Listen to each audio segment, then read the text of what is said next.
Hello, my name is Brandon Crockett with Real Estate by Crockett, and I want to start by wishing everybody a happy new year. And also want to take the time to offer some assistance. Some of y'all may be setting goals to purchase a new home within the new year, and not quite sure of what realtors or real estate companies actually can offer to help you, and what separates one real estate company from the other. So, myself personally, I'll take a little bit of time just to talk about some of my experience and the benefits, and what separates me from some of the other real estate agents or companies. I started my career 12 years ago working with company. I started with Crylike, which is one of the biggest real estate companies in the Mid South. Then I went on to Remax Elite, which is probably the biggest real estate company in the country. Also worked for Prudential as well, and some other smaller real estate firms along the way.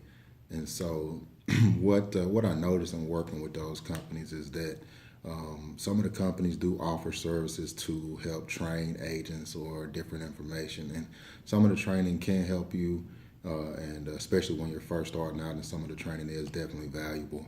But what I learned is it really does come down to the agent willing to take the extra incentive to get out and learn more and perfect this craft. And also, some things just come through experience, like negotiating inspections. I know initially when I started in a business, I took exactly what the inspection report said. I didn't have a lot of knowledge in terms of the functions of a home and how things work. But over the years, I've kind of learned more about how a home functions, and how to really properly negotiate an inspection report. This year, for example, I had a buyer who was also selling their home, and on the side where I was representing them for the sale, the inspector came back and actually did recommend a full roof replacement. I was able to negotiate that for them, and they were able to actually contribute some towards the inspection and not actually pay the full cost. That was done by examining the granular loss, and what that basically means is the percentage of the granular loss. If it is accelerated beyond the useful lifetime of that roof, then obviously that is something that needs to be addressed, or compensation needs to be offered for that. But if it's just a matter of it being normal wear and tear, you don't always have to give them a brand new roof if the roof has not reached its useful lifetime. So, on the flip side of that, the selling or the buying side, when they were purchasing their home, this particular buyer actually had an inspection performed also, and there was wind damage on the home. And what we did on that end is we basically just negotiated to where the seller agreed to go ahead and file a claim, and of course pay that deductible and get them a new roof on the home. So that's just one example of some of the services and how I negotiate inspections. Also, in terms of finance, I had one actual loan officer that I sent all my business to when I first started in the business, and I didn't really understand finance and how to go through what we called at that time good faith estimates. And basically, what the good faith estimate was, it would basically tell you, give you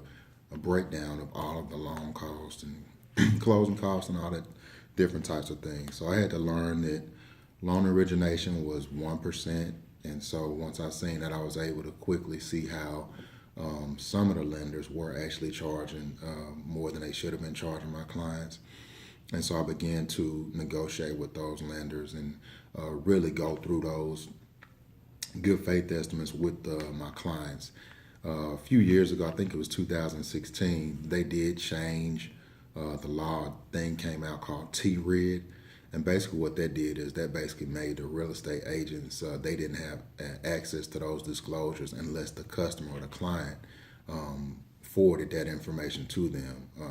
The old way with the good faith estimates, we would get a copy of the good faith estimate emailed to us, and now it's up to the client to send that to us. And if you're just an everyday person that doesn't look at that type of stuff every day on those disclosures, you're not going to really understand if you're being charged, or really probably be able to point out if you're being charged too much, or know exactly what you should be charged. You can Google it, but some of that stuff is just not accessible on the internet, and there's not a lot of information in terms of line by line how to examine that information. So that's something I can offer also.